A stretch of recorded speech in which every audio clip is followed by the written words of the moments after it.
السلام علیکم ورحمۃ اللہ تعالی وبرکاتہ۔ حضرات، آپ دیکھ رہے ہیں ہمارا چینل مفتی اعظم ورلڈ۔ اگر آپ ہمارے چینل پر نئے ہیں تو اس چینل کو ابھی سبسکرائب کر لیں اور بیل بھی دبا لیں اور اس ویڈیو کو زیادہ سے زیادہ لوگوں تک پہنچائیں۔ آئیے سب سے پہلے سنتے ہیں کہ مفتی شہریار صاحب سے کفیل انور صاحب نے کال پر کیا کہا۔ مفتی صاحب کی زبان میں سنتے ہیں۔ بسم اللہ الرحمن الرحیم، نحمدہ ونصلی ونسلم علی رسولہ الکریم۔ قابل صد احترام مشائخ اہل سنت، علماء اہل سنت و جملہ عوام اہل سنت، السلام علیکم ورحمۃ اللہ تعالی وبرکاتہ۔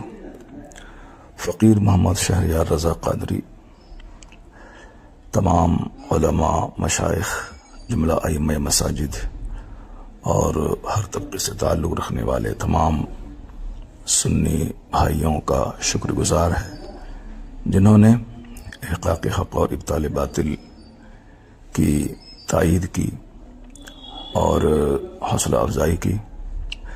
فقیر کسی سے ذاتی بغض و عناد کی بنا پر کچھ اپنی تقریر میں نہیں کہتا ہے، بلکہ میری ہزاروں تقریروں میں جو اصلاحی مضامین، سائنسی مضامین ہوتے ہیں، اس کے ذریعے میں عوام کو بدعملی سے روکنے کی ایک چھوٹی سی کوشش کرتا ہوں۔ تنبیہاً کبھی جملے سخت ہو جاتے ہیں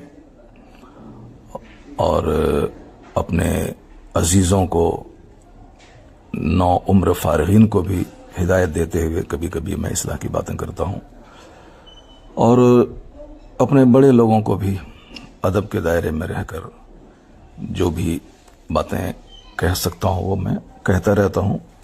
یہ سارے لوگ جو میری تقریر سنتے ہیں اس کو معلوم ہے۔ ابھی چند دن پہلے جو کچھ ہوا، میں نے صرف دینی اجلاس کے تقدس کو بحال کرنے کے لیے اور جلسہ جو ایک واحد پلیٹ فارم ہے دین کا پیغام عوام تک پہنچانے کے لیے، جو بزرگان دین کی ایک مضبوط وراثت اور روایت ہے، اس کو ہمارے چند ناخواندہ یا کم خواندہ نعت خوانوں کی وجہ سے جو تھوڑی پریشانیاں اسٹیج کو لاحق ہیں، اس کے بارے میں بھی گاہے بگاہے میں بولتا رہتا ہوں۔ نعت خوانی کی حد تک رہے، عوام بھی قاعدے سے سنجیدہ مزاج ہو کر اپنے رہنما اور اپنے شعراء کو سنیں۔ تو اسی سلسلے میں ایک ناخوشگوار واقعہ ہوا کہ میں نے اپنے ان عزیزوں کو ڈانٹا کہ بالکل یہ انداز نعت خوانی درست نہیں ہے، کسی بھی طرح مذہبی اسٹیج کے لائق یہ نہیں ہے۔ تو انہیں قبول کر لینا چاہیے تھا، لیکن انہوں نے زبان درازی کی اور تمام علماء اہل سنت کو برا لگا۔ وہ تو کہیے کہ حضور علامہ توصیف رضا خامد ذلہ العالی اعلی حضرت رضی اللہ عنہ کی کرامت بن کر بر وقت اسٹیج پر آئے۔ انہوں نے عوام سے اپیل کی کہ مولانا شہریار صاحب جو کچھ کہہ رہے ہیں وہ سچ کہہ رہے ہیں، ان کی تقریر ہوگی۔ تو معاملہ شانت ہوا اور تقریر فقیر کی ہوئی، اور اس سلسلے میں بہت ساری باتیں سوشل میڈیاز پہ چل رہی ہیں، اور ہم سارے علماء کرام کا شکریہ ادا کرتے ہیں جنہوں نے میری تائید کی اور دلجوئی کی، بالخصوص مفتی شہزاد صاحب، مفتی شمساد صاحب، مفتی افضال صاحب، مفتی شفیق علیم حنفی صاحب اور مفتی عمران حنفی صاحب، اور جتنے بھی ہمارے احباب ہیں، مفتی اختر حسن علیمی صاحب، اور بہت سرکردہ افراد سماج کے، بہت ڈاکٹرز، پروفیسرز اور تمام اسٹیٹس کے بڑے بڑے لوگوں نے فون کر کے تائیدی جملے کہا۔ میں سب کا شکریہ ادا کرتا ہوں، چونکہ بہت سارے لوگ جلسے سے بالکل کٹ رہے تھے، آ ہی نہیں رہے تھے سننے کے لیے۔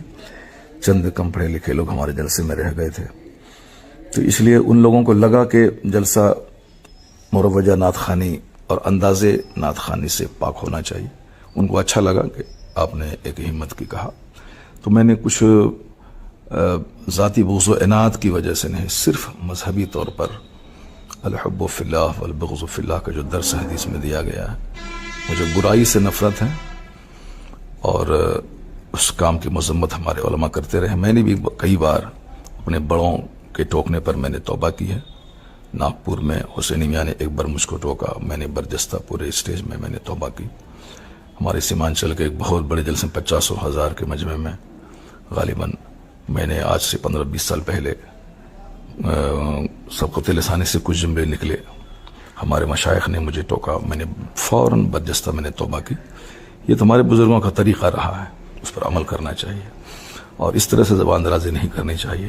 البتہ اب رہی بات، کفیل امبر نے فون کر کے انہوں نے معافی مانگی ہے اور اپنے کیے پر سخت ندامت کا اظہار کیا ہے، تو حدیث پاک پر عمل کرتے ہوئے میں اسے معاف کرتا ہوں اور گزارش کرتا ہوں کہ مرتے دم تک کبھی بھی علماء مشائخ کی گستاخی نہ کریں۔ اللہ رب العزت نے جو عزت دی ہے تو اس عزت کو شرعی حدود میں رکھتے ہوئے اس نعمت کا شکر ادا کریں اور کبھی بھی اپنے ترفع اور گھمنڈ کا مظاہرہ نہ کریں۔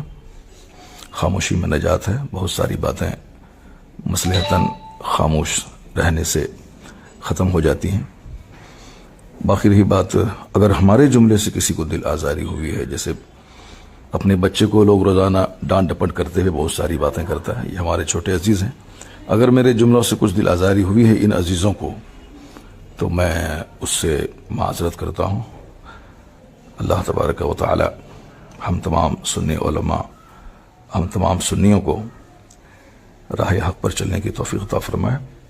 باقی جلسہ کرانے والے سارے عوام سے میں گزارش کرتا ہوں کہ جلسہ کرتے ہوئے اپنے علاقے کے ذمہ دار علماء سے رابطہ کریں اور بالکل کم خرچ، صاف و شفاف جلسہ، تاکہ لوگ جلسوں سے لوگوں کو نفرت نہ ہو، اور جلسہ روز ہو تو 2-3 گھنٹے کے جلسے میں شرکت کرنے میں لوگوں کو بوجھ نہ ہو۔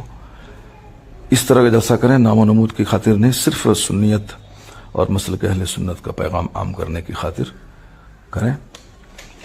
اور ابھی اس سلسلے میں میٹنگ ہوئی ہمارے دیار میں اور تمام علماء کرام نے بیٹھ کر جو باتیں کی، جلسوں کو صاف و شفاف کرنے کے سلسلے میں جو تجاویز پاس ہوئی، ان سب باتوں کی میں تائید کرتا ہوں اور میں اپنے علماء سے گزارش کرتا ہوں کہ وہ اپنے جلسوں کے لیے خود آگے بڑھ کر عوام کو سمجھائیں کہ اس مقاصد جلسہ کیا ہے، صرف جلسے کو مشاعرہ نہ بنوایا جائے بلکہ قرآن خوانی اور قرآن پاک کی تلاوت اور تقاریر پہ زور دیا جائے۔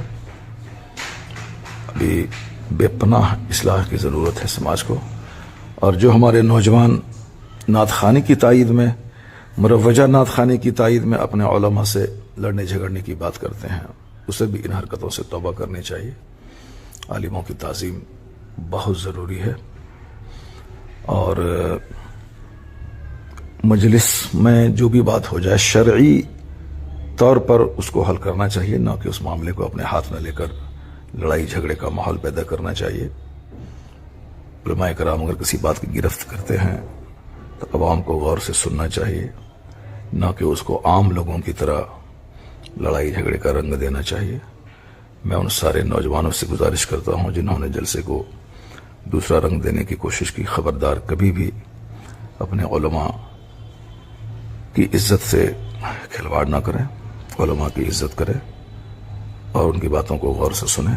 اگر وہ کسی خطا پہ، غلطی پہ گرفت کرے تو اس گرفت کو تسلیم کریں۔ اگر گرفت کرنے والے سے کوئی خطا ہوتی ہے تو وہ بھی علماء کرام کی تنبیہات سے آزاد نہیں ہیں۔ اپنے بڑوں کا ہمیشہ ادب اور احترام کرنا چاہیے۔ اگر کوئی گرفت کرے تو اس کی اصلاح کو قبول کرنا چاہیے۔ تو میری طرف سے بھی اگر کوئی دل آزار جملے نکلے ہیں، آج بھی ہوں یا کبھی بھی ہوں، میں ان تمام دل آزار جملوں سے رجوع کرتا ہوں، توبہ کرتا ہوں۔ اللہ تعالیٰ مجھے ہمیشہ حق بولنے، حق سننے، حق پر عمل کرنے کی توفیق عطا فرمائے۔ اللہ تعالیٰ مسلک اعلیٰ حضرت مسلک اہل سنت و جماعت کو خوب فروغ اور ترقی دے، اور تمام ذاتی اختلافات، بغض و عناد اور حسد اور کدورت سے تمام مسلمانوں کو بچنے کی توفیق عطا فرمائے۔ آمین وآخر دعوانا الحمد للہ رب العالمین.